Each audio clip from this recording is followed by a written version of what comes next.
Assalamualaikum warahmatullahi wabarakatuh. Alhamdulillahilladzi allafa baina qulubina fa asbahna bi ni'matihi ikhwana. Wassalatu wassalamu ala Rasulillah wa ala alihi wa sahbihi wa man walah.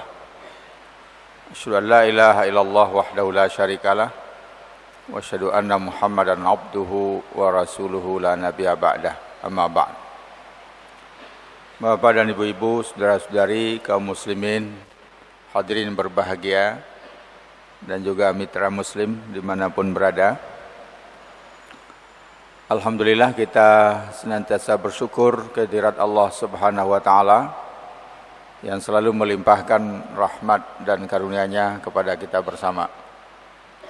Kemudian salawat dan salam semoga dilimpahkan Allah kepada Nabi besar Muhammad sallallahu alaihi wasallam dan kepada keluarga, sahabat-sahabat serta siapa saja yang mengikuti sunnah beliau sampai hari akhir nanti.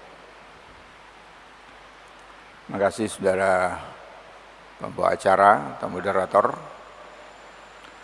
Saya tinggal di Yogyakarta sejak tahun 83. Kalau kelahirannya di Bukit Tinggi, Sumatera Barat.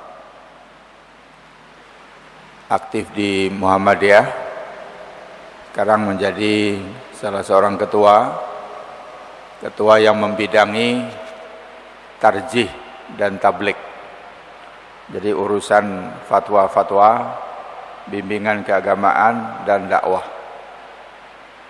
Dan juga aktif di Majelis Ulama Indonesia Pusat, sekarang sebagai Wakil Ketua Umum Majelis Ulama Indonesia Pusat. Kalau dulu 5 tahun yang lalu Ketua Majelis Ulama Indonesia Pusat bidang pengkajian dan penelitian, yaitu mengkaji aliran-aliran sesat yang ada di Indonesia. Nah, kalau 2005-2010 itu lebih enak Ketua MUI yang membidangi hubungan dan kerjasama luar negeri. Kalau di Muhammadiyah saya tidak pernah bergeser. Sejak 2005 kita menjadi ketua yang membidangi tarjih, tajdid dan pemikiran Islam. Nah, 2015 ini ditambah dengan bidang tablik. Istri 1, enggak pakai masih ya. Alhamdulillah 1, anak 4, perempuan 3, laki-laki 1. Ini sekedar perkenalan ya, karena waktu khutbah Jumat tadi belum sempat memperkenalkan diri. Karena kalau khutbah memperkenalkan diri habis waktunya.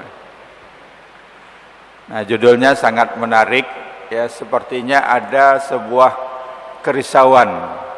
Saya menangkap ada sebuah kerisauan. Apakah ukhuwah Islamiyah di Indonesia itu sudah menjadi nyata apa belum? Ya.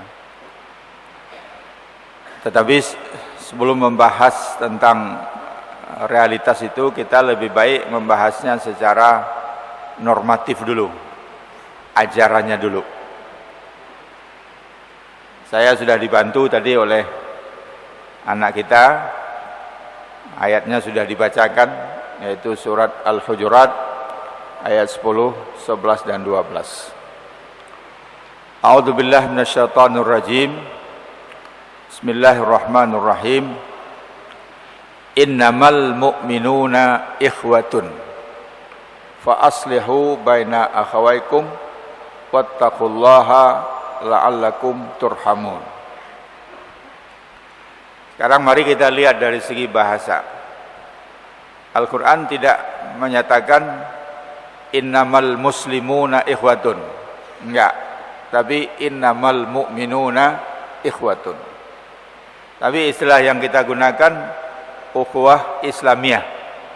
Pertanyaannya, kenapa tidak ukhuwah imaniyah? Ayatnya innamal mu'minuna ikhwatun, bukan innamal muslimuna ikhwatun. Kenapa tidak kita sebut istilahnya ukhuwah imaniyah? Kenapa ukhuwah Islamiyah? Ini sama dengan pertanyaan yang bisa kita ajukan juga kepada Umar bin Khattab. Umar bin Khattab lah yang pertama kali menggunakan istilah Amirul Mukminin. Pertanyaannya, kenapa kok tidak Amirul Muslimin? Nah, kenapa memilih Amirul Mukminin bukan Amirul Muslimin? Karena walaupun semuanya berdasarkan iman, tapi yang bisa kita lihat itu Islamnya. Kita tidak bisa melihat iman seseorang kalau tidak ada Islamnya. Jadi Islam, faktor lahir itulah yang menjadi ukurannya. Kalau kita mengatakan ukhuwah imaniyah, ukurannya apa? Oleh sebab itu, ukurannya harus yang luar, yang resmi, yaitu Islam. Bahwa Islam itu dasarnya iman, iya. Tapi bisa juga orang yang Islam tapi sebenarnya belum iman. Bisa.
Banyak hadis-hadis Nabi yang menjelaskan tentang ukhuwah Islamiyah itu.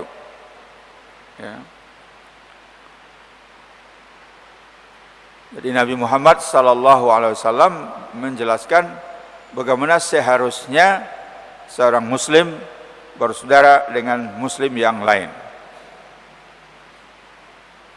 Misalnya, masalul mu'minina fi tawadihim wa tarahumihim kamasalil jasadil wahid idza ishtaka minhu lahu adwun tada'a lahu sairul jasadi bis-sahri wal huma.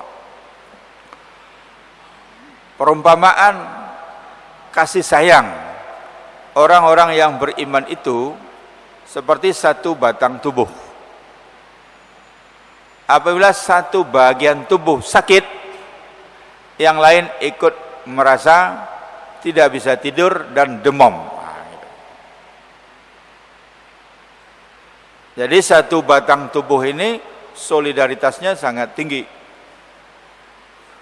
Mungkin yang luka, kakinya yang luka, matanya solidar, nggak bisa tidur.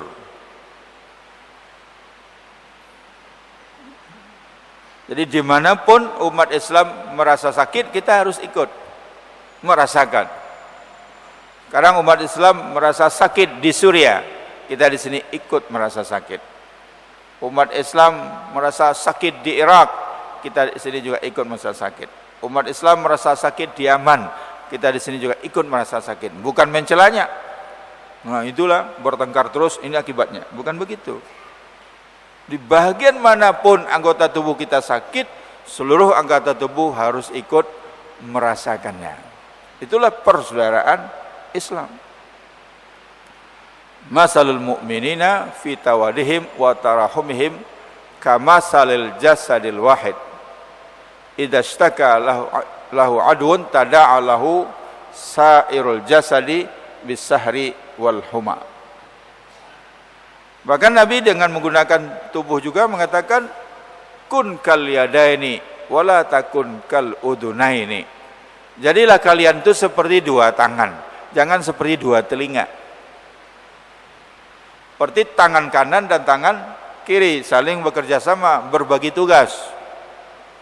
Bagian kanan, nah, bagian yang enak-enak, makan kanan, terima duit kanan, tanda tangan kanan, salaman kanan, hormat kanan.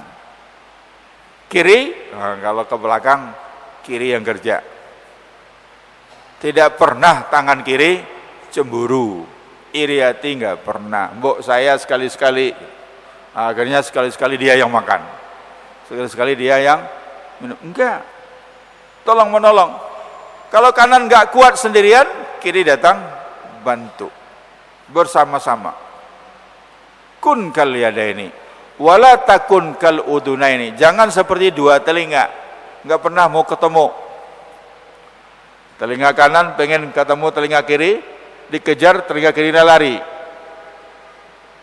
Kiri mau ketemu kanan, dikejar kanannya lari. Jadi tidak pernah bisa ketemu antara kanan dan kiri. Begitu perumpamaan yang diberikan oleh Rasulullah sallallahu alaihi wasallam. Rasulullah juga mengatakan la yu'minu ahadukum hatta yuhibba li akhihi ma yuhibbu li nafsih. Itu minimal. La yu'minu, tidak sempurna iman seseorang kamu. Jadi la di sini bukan la nafyun lil wujud, tapi la nafyun lil kamal. Bukan berarti tidak iman berarti hilang imannya, enggak. La nafyun lil kamal, la yang menafikan kesempurnaan. Bukan la yang menafikan adanya. Jadi tidak sempurna iman salah seorang di antara kamu sampai dia mencintai untuk saudaranya apa yang dia cintai untuk dirinya sendiri. Artinya berbagi. Berbagi. Kalau dia makan, dia ingin saudaranya juga makan. Kalau dia bisa hidup senang, dia ingin saudaranya juga bisa hidup senang.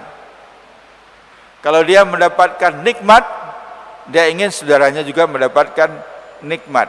Kalau makanan itu cuma sepiring, dia bersedia membagi duanya, separuh-separuh. Itulah minimalnya seorang mukmin. Kenapa disebut minimal? Karena ada yang lebih daripada itu, yang diabadikan oleh Al-Quran tentang perilaku para sahabat. Yu'siruna ala anfusihim walau kana bihim khasasah. Mendahulukan orang lain walaupun dirinya memerlukan. Nah, itu yang lebih tinggi. Mendahulukan orang lain walaupun dirinya memerlukan. Itu yang dicontohkan oleh para sahabat Nabi. Tadi sudah disinggung-singgung oleh Mas moderator siapa? Oleh Mas Hasan. Sudah disebut bagaimana Rasulullah berhasil mempersaudarakan antara suku atau antara Muhajirin dan Ansor, antara pendatang Muhajirin dan orang Madinah yang menjadi penolong Ansor.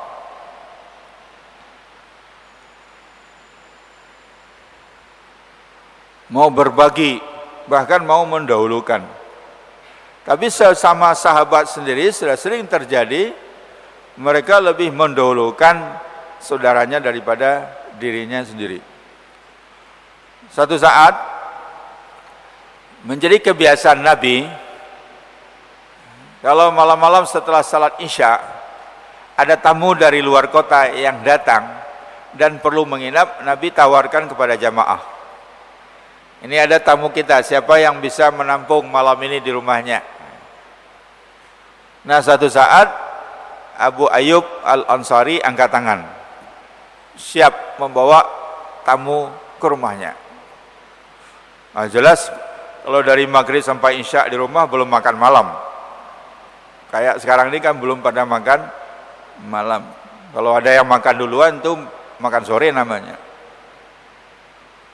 Sampai di rumah, bertanyalah Abu Ayyub kepada Ummu Ayyub, gimana, tambah satu orang, ada nggak persiapan makanan? Kata Ummu Ayyub, mohon maaf ya Abu Ayyub, nggak ada. Makanan cuma tinggal 1 porsi untuk Abu Ayyub. Apa yang dilakukan oleh Abu Ayyub? Nggak apa-apa, kita kasih tamu saja. Tapi apakah tamu mau makan? Tamu disuruh makan, tua rumahnya cuma melihat saja. Mohon maaf ya, makanan cuma 1 piring untuk tamu sajalah, saya biar nahan lapar. Ya, tamunya nggak enak makan. Oleh sebab itu harus ada trik-triknya. Maka tatkala makanan yang dibawa keluar disenggol oleh Abu Ayyub lampunya sehingga padam. Kemudian dia mengatakan, maaf, kita terpaksa makan gelap-gelap, enggak apa-apa. Nah, ditaruhlah yang ada isinya untuk tamunya, ambil lagi 1 lagi yang enggak ada isinya untuk Abu Ayyub. Tamunya tidak tahu kalau Abu Ayyub cuma pura-pura makan. Itu yu'siruna ala anfusihim walau kana bihim khasasah.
Nah sekarang bagaimana cara mewujudkan ukhuwah Islamiyah itu?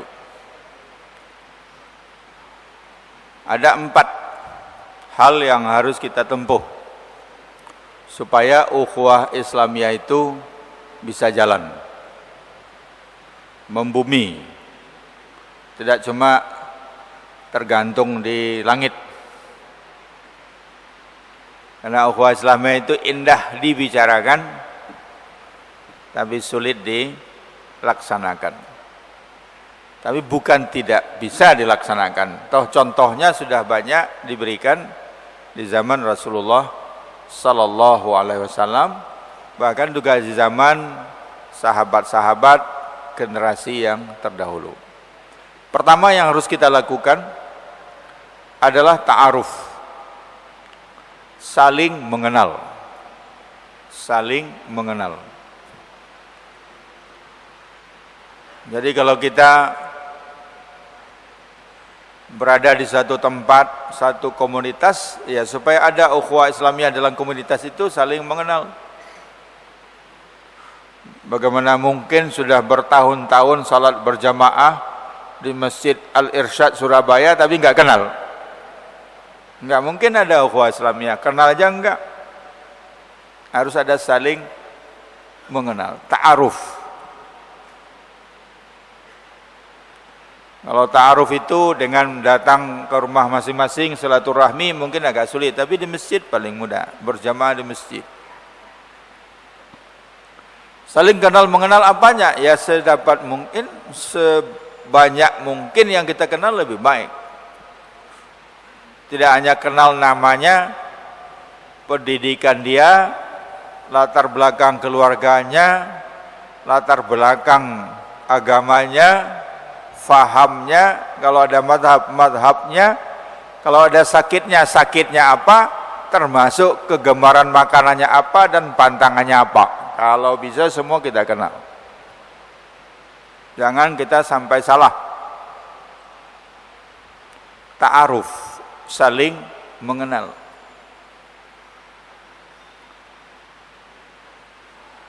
Teman kita ini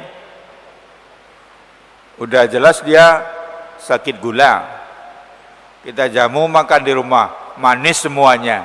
Ya itu namanya nggak ta'aruf. Kasih teh manis, kue-kue manis semua, terpaksa dia nggak makan. Udah jelas teman kita ini hipertensi, nggak bisa makan daging kambing, menunya kambing semua, full kambing, nggak tepat. Jadi bahkan sampai hal-hal yang kecil pun kita mengenal, ta'aruf, apalagi hal-hal yang besar. Dulu waktu di Muhammadiyah, Bapak Kiai Haji Ahmad Azhar Bashir jadi ketua, terpilih jadi ketua di muktamar, karena beliau tidak begitu populer di media. Begitu jadi terpilih jadi ketua, wartawan pengen tahu, pengen dapat informasi tentang beliau, sulit carinya. Tapi justru mereka dapatkan di perpustakaan kata ketik milik orang Kristen. Nah, di situ oleh orang Kristen dicatat. Sampai Pak Azhar Bashir ini pernah sakit apa, dirawat di mana, sakitnya apa, mereka punya catatannya. Kita umat Islam nggak punya catatan tentang tokoh kita. Orang Kristen punya catatan tentang tokoh kita. Yang hebat siapa itu? Ta'aruf. Untuk apa ta'aruf ini? Untuk langkah yang kedua yang harus kita lakukan, yaitu tafahum. Untuk saling memahami. Kalau kita tidak mengenal, kita tidak bisa memahami.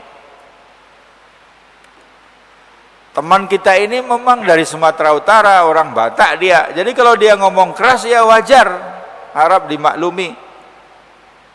Teman kita ini dari Surabaya, kalau dia ngomong belak-belakan terus terang saja, harap dimaklumi, bukan orang Jogja. Jangankan antara Arab dengan Indonesia, India dengan Indonesia, Afrika dengan Indonesia, sesama Indonesia saja, antar suku bangsa udah ada budaya, sifat, kultur yang berbeda. Kalau tidak ada ta'aruf akan terjadi salah paham. Akan terjadi salah paham. Guyonnya, ya ini cuma guyon ya. Kalau ada tabrakan, tergantung siapa yang bercerita. Kalau yang bercerita orang Yogyakarta, ceritanya halus, tenang. Tadi ada tabrakan. Tabrakan apa? Kereta api. Ada yang meninggal, ada 70 orang. Nah, 70 orang meninggal masih tenang. Tapi kalau cerita orang Medan, tadi ada tabrakan. Ada yang meninggal, cuma luka aja. Luka saja kayak sudah banyak yang meninggal. Kalau di Jogja, kereta api tabrakan, meninggal 70, ceritanya masih lembut. Ada tabrakan kereta api, ada yang meninggal, ada 70 orang. Kalau orang Medan, motor aja tabrakan, par. Ada yang meninggal? Enggak, cuma luka dikit. Harap maklum. Apalagi orang Palu, itu lebih kuat lagi. Bertahun-tahun di Palu enggak sakit. Kita di Palu dikit aja sakit, dia bertahun-tahun di Palu enggak sakit-sakit dia. Tafahum. Saya lama di Yogyakarta. Udah 32 tahun. Di kampung halaman saya di Bukit Tinggi cuma 16 tahun. Ketika di Padang, kami di Padang itu kalau menghormati orang mengangkat kepala. Pak. Kalau di Jogja menghormati orang dengan menganggukkan kepala. Pak. Sekarang saya kalau pulang ke Padang sudah sulit mengangkat kepala saya. Karena sudah 32 tahun begini. Enggak. Sampai di sana? Sama-sama menghormat, tapi yang satu ke atas, satu ke bawah. Sama-sama menghormat.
Assalamualaikum warahmatullahi wabarakatuh.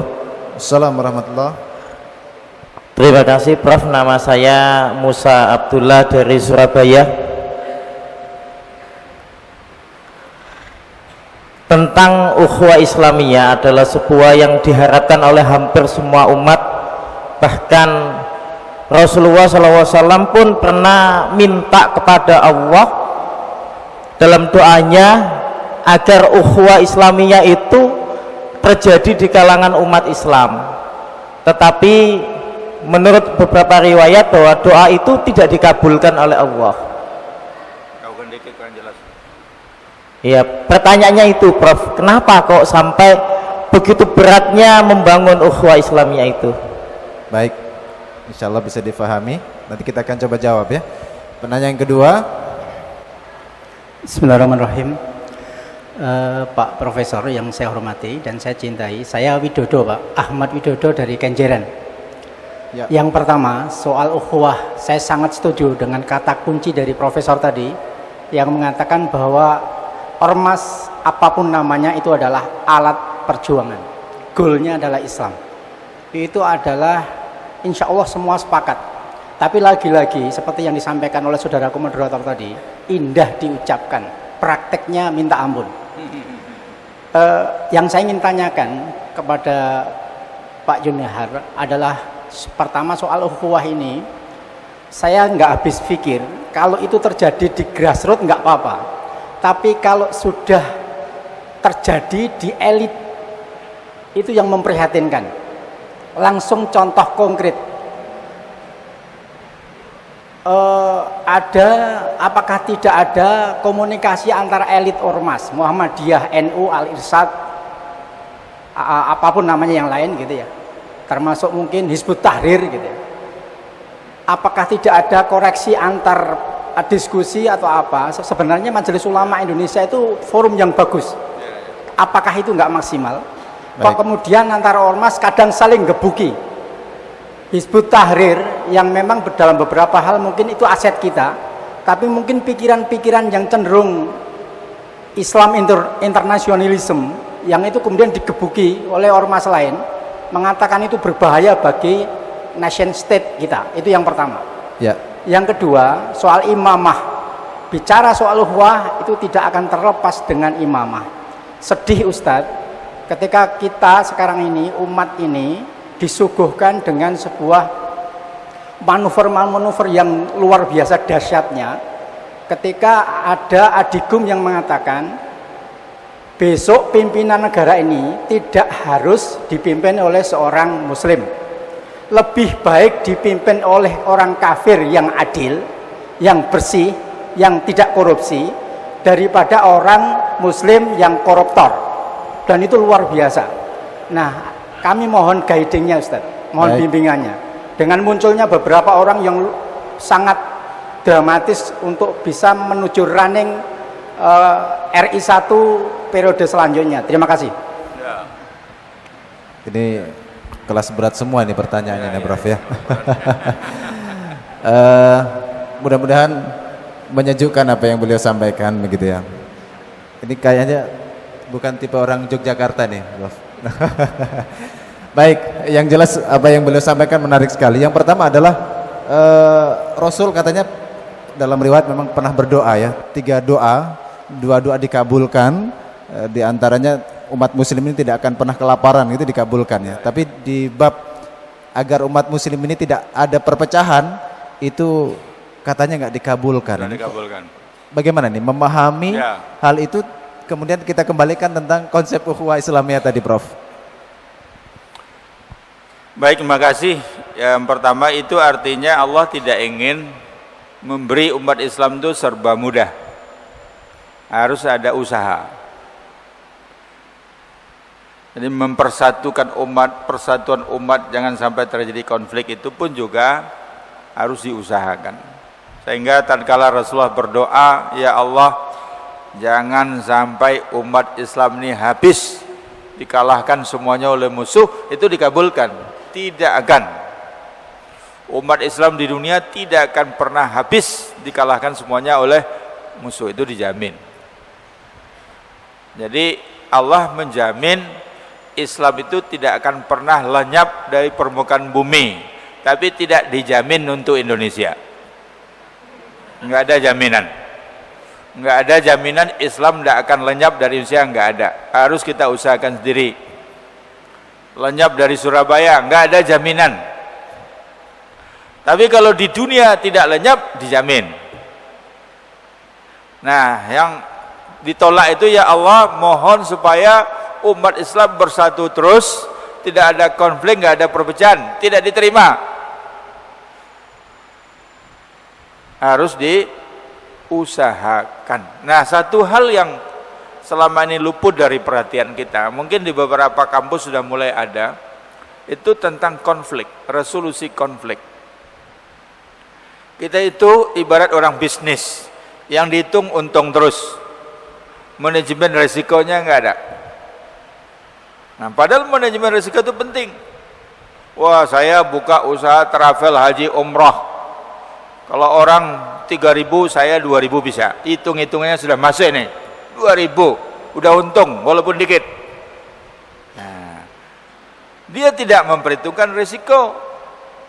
Bagaimana kalau ada risiko satu saat untung yang sedikit itu tidak bisa nutupi kerugiannya. Jadi dalam bisnis apapun sekarang selalu ada manajemen risiko. Di perbankan saja itu menjadi satu mata pelajaran sendiri. Jadi orang mau jadi direktur bank itu harus di training dulu tentang manajemen risiko. Nah, di dunia Islam, di masyarakat Islam, kita seperti mengabaikan itu. Seolah-olah yang kita rencanakan seolah-olah semua berjalan dengan baik. Ini kita orang beriman semua, orang Islam semua, baik semua. Nah, ini tidak dipersiapkan. Nah, itu yang kurang. Jadi konflik takmir masjid saja itu terjadi. Di satu kota yang saya kunjungi, sekarang pengurus masjidnya diambil alih dulu oleh Kementerian Agama. Kenapa? Karena dua kelompok di masjid itu tidak bersatu. Ngurus masjid saja bisa konflik loh. Di Amerika konflik antar jamaah terjadi gara-gara garis saf. Karpetnya boleh dikasih garis apa enggak? Yang satu mengatakan boleh dikasih garis untuk meluruskan saf. Yang satu lagi mengatakan tidak boleh, itu bid'ah karena zaman Nabi enggak ada garis-garis. Akhirnya voting, maka kalahlah yang pakai garis. Akhirnya semua jamaah yang pakai garis keluar dari masjid itu, bikin masjid satu lagi pakai garis. Karena kita tidak menyiapkan bagaimana kalau terjadi perbedaan pendapat, gimana cara menyelesaikannya, dan bagaimana harusnya sikap kita. Nah, jadi sebaiknya memang ormas Islam, partai politik apalagi, bahkan sampai pengurus masjid pun harus mempersiapkan diri bagaimana menyelesaikan kalau terjadi konflik. Jadi hikmah dari doa itu ditolak adalah supaya kita sendiri yang betul-betul berusaha menjaga persatuan umat. Nah, yang kedua tentang ukhuwah tadi ya. Di Majelis Ulama Indonesia sekarang ini kan ada perubahan struktur. Yang kalau dulu namanya Dewan Penasihat, sekarang menjadi Dewan Pertimbangan. Dewan Pertimbangan itu anggotanya ketua umum semua ormas Islam yang ada di Indonesia yang bergabung dengan MUI. Memang belum semuanya mau bergabung dengan MUI. Nah, supaya apa? Supaya selalu ada forumnya untuk membicarakan, untuk silaturahim. Jadi pertemuannya sejak Munas di Surabaya dulu sampai sekarang itu rutin sekali sebulan. Ya, sekali sebulan, lalu menyusun konsep. Salah satu konsep yang sudah disetujui adalah etika ukhuwah Islamiyah.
Wabarakatuh.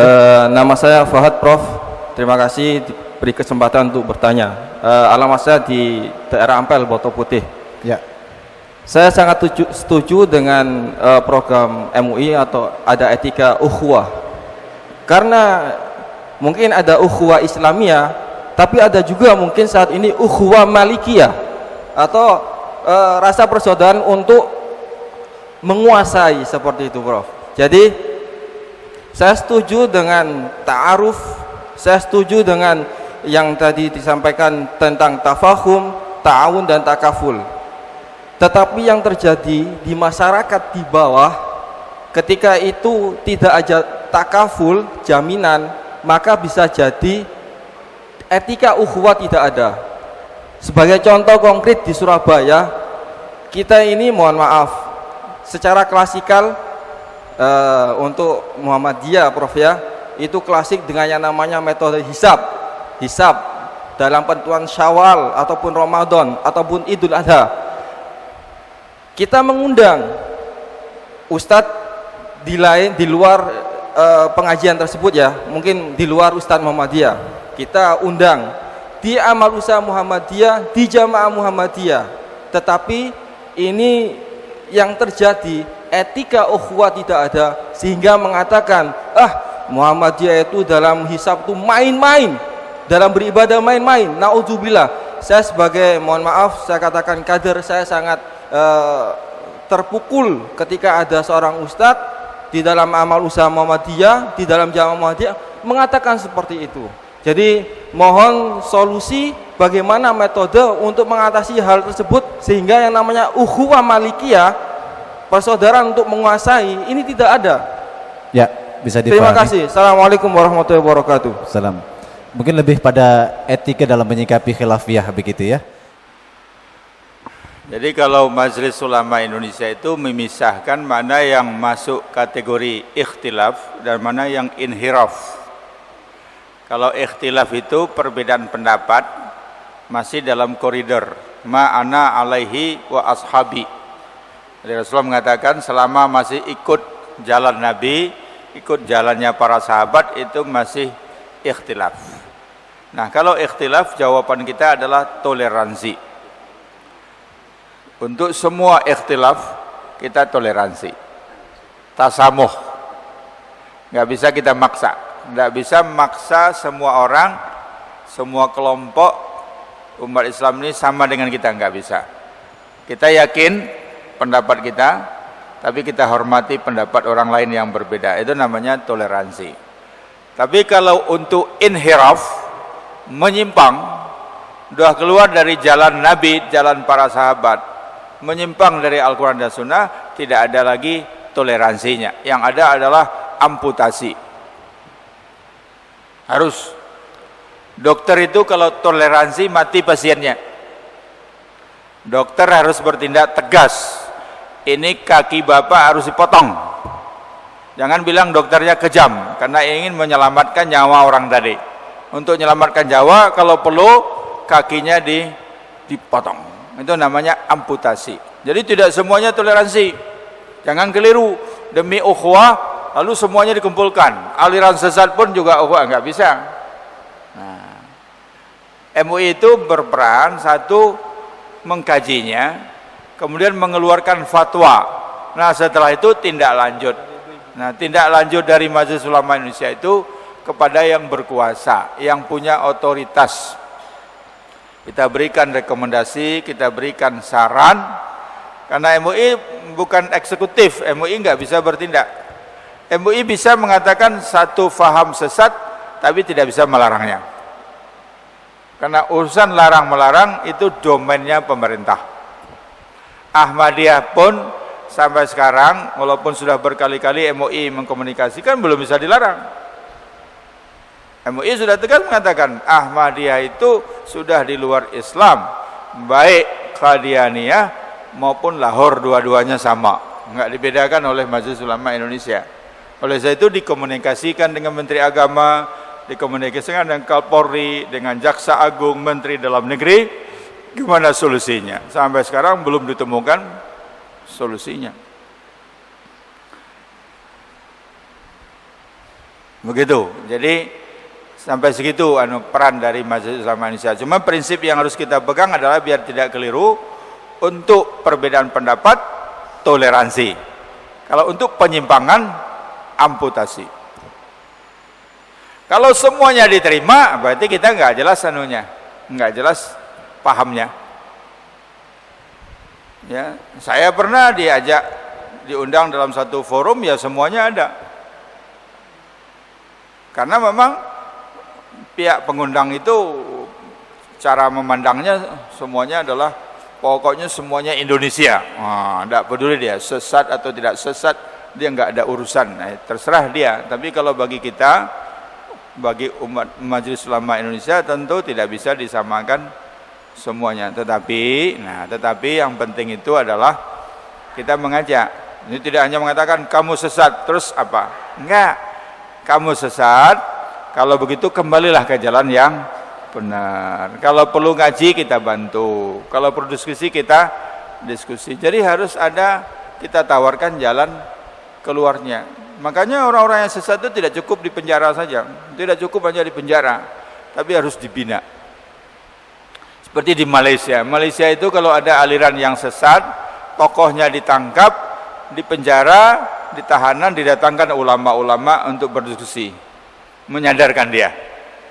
Nah, nanti kalau dia sudah sadar, suruh tampil di televisi, mengumumkan bahwa dia sudah sadar, sudah kembali ke jalan yang benar, dan menghimbau semua pengikutnya untuk kembali ke jalan yang benar. Nah, kalau kita cuma di penjara saja. Lia Eden sudah 2 kali di penjara, tapi tidak berubah apa-apa. Malah dia berdakwah di penjara dia. Ngajak orang-orang penjara ikut dia.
Ini sebagai ilustrasi mungkin Ustadz ya, mungkin kalau namanya Nanang Ustadz ya.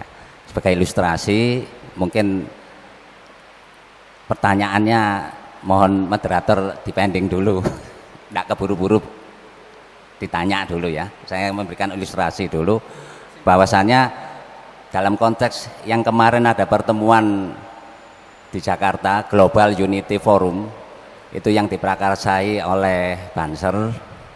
Mereka mendatangkan salah satunya Yitzhak Mordechai, orang Yahudi. Itu mereka memberikan spirit bahwa kebersamaan itu seperti ini. Dia mengingat bahwa yang didengungkan melalui Islam Nusantara mereka bisa bicara masalah kesatuan yang harmonis di Indonesia, tapi mereka kan tidak bisa memberikan rasa aman dan harmonis di Palestina. Kita masih ingat bahwasannya ini sedikit lagi ya flashback, bahwa kesatuan umat Islam ini kan masih dipertanyakan, bahwa dalam konteks mereka, iya, ya itu tadi ada perasaan takut mati dan takut miskin. Di sini dalam ukhuwah tersebut ini kuat sekali masalah ini, sampai-sampai rasa kebersamaan, rasa cintanya terhadap sesamanya itu seperti kalau kasusnya Sriono itu dianiaya, itu umat Islam kurang sekali gregetnya, Ustaz. Ya, ini kan jadi pertanyaan kita semua, bahwa mereka menganiaya Sriono itu bukan sekedar tugas negara, tapi dalam hati kecilnya orang kafir yang kebetulan duduk di institusi Densus ini kebanyakan mereka orang kafir ini perasaannya perang salib, perang agama di sini. Nah, ini mohon penetralisir dari Ustadz Yunahar. Terima kasih, Ustadz. Jadi yang harus dirubah itu adalah cara berpikir kita. Cara berpikir kita yang keliru itu adalah kalau ukhuwah Islamiyah nggak boleh berbeda, itu yang keliru. Ukhuwah Islamiyah itu tidak berarti melebur semua organisasi, enggak. Ukhuwah Islam itu bukan berarti Muhammadiyah bubar, NU bubar, Irsyad bubar, semua satu, enggak ada begitu. Itu diakui oleh Al-Quran. Ya ayuhan nasu inna khalaqnakum min dzakarin wa untha wa ja'alnakum syu'uban wa qabaila lita'arafu. Yang penting inna akramakum indallahi atqakum. Rasulullah mengakui eksistensi muhajirin, mengakui ansar, sesama ansar mengakui Aus, mengakui Kharat, sesama Aus mengakui kabilah A, kabilah B, kabilah C, sesama muhajirin kabilah A, kabilah B. Kenapa semua tidak dihapus saja oleh Rasulullah menjadi Islam saja? Enggak. Karena itu primordialisme yang boleh, asal penutupnya inna akramakum indallahi atqakum. Kemuliaan tidak ditentukan oleh nama ormasnya, oleh kabilahnya, bangsanya, tapi ketakwaannya kepada Allah Subhanahu wa ta'ala. Jadi tidak perlu. Satu. Yang kedua, ukhuwah Islamiyah tidak berarti khilafiyah masalah furu' habis, enggak bisa. Tidak akan bisa. Kecuali kalau Nabi dihidupkan lagi, diulang lagi dari awal mungkin bisa. Tapi kalau sekarang sudah tidak bisa. Jangankan sekarang, Nabi saja masih hidup sudah muncul khilafiyah itu. La tusallul asra illa fi Bani Quraizah, kata Nabi. Berangkat sekarang juga ke perkampungan Bani Quraizah Yahudi karena mereka telah berkhianat dalam perang Ahzab. Jangan salat asar kecuali di Bani Quraizah. Di tengah jalan datang waktu asar. Sebagian sahabat mengatakan, nah waktu asar datang, kita salat asar dulu. Sebaik-baik salat di awal waktu. Tapi yang lain mengatakan, kan Rasulullah sudah bersabda, jangan salat asar kecuali di Bani Quraizah. Bani Quraizah masih jauh. Kalau kita salat asar di sana sudah malam, tidak peduli malam. Yang penting Rasulullah mengatakan salat asar di Bani Quraizah. Coba, sama-sama sahabat, sama-sama orang Arab, dengar sendiri, nggak usah pakai sanad, berbeda memahaminya. Tapi mereka sepakat untuk berbeda pendapat. Nah, itu yang penting, agreement for disagreement. Sepakat untuk berbeda pendapat. Yang mau sholat, silakan sholat, kami tunggu. Nah, yang lain sholatnya di Bani Quraizah, walaupun sampai di Bani Quraizah sudah isya, nggak peduli dia sholat asar aja, habis itu baru maghrib dan isya. Besok tanya sama Rasulullah, setelah selesai tugas, tanya sama Rasulullah, ya Rasulullah, siapa yang benar itu? Siapa yang benar? Rasulullah mengatakan, yang salat asar di jalan, ahsanu fi fahmihim, mereka bagus pemahamannya. Nah, berarti yang dimaksud oleh Rasulullah itu tidak harfiah harus salat asar di Bani Quraizah, tapi cepat berangkat, kalau bisa asar dah nyampe, kan gitu. Wah, yang sholat asar di Bani Quraizah udah mulai ketar-ketir nih, berarti kita salah. Tapi ternyata Rasulullah bijaksana. Yang sholat asar di Bani Quraizah ahsanu fi ta'atihim. Mereka bagus juga dalam patuhnya. Yang satu bagus fahamnya, yang satu bagus patuhnya. Maunya kita jamaah Masjid Al-Irsyad bagus dua-duanya. Pahamnya juga bagus, patuhnya juga bagus. Jadi nggak mungkin. Nah, kalau begitu umat kita saja yang dididik. Ini ada perbedaan pendapat dalam metode menentukan awal bulan. Sedapat mungkin perbedaan pendapat ini diselesaikan sehingga ditemukan sebuah kriteria penentuan awal bulan yang bisa diterima oleh semua. Itu tujuan kita. Kalau itu belum tercapai, mari kita toleransi dalam masalah ini. Nah, kan selesai. Apa susahnya? Apa sulitnya? Kalau mau dipersulit, apa saja bisa dipersulit. Jadi nggak ada masalah. Kalau mau debat, bisa nggak selesai. Ahlu ru'yah mau debat dengan ahlu hisab, bisa. Mau debat ilmiah bisa, debat kusir juga bisa.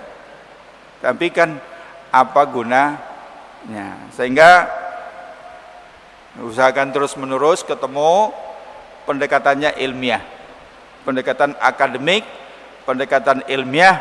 Cari metode yang sama. Jangankan menyatukan Indonesia, kalau bisa menyatukan dunia Islam, semuanya sama. Itu cita-cita kita. Tapi sementara itu belum ada, seperti tadi, kalau masih khilafiyah, toleransi, saling memaafkan.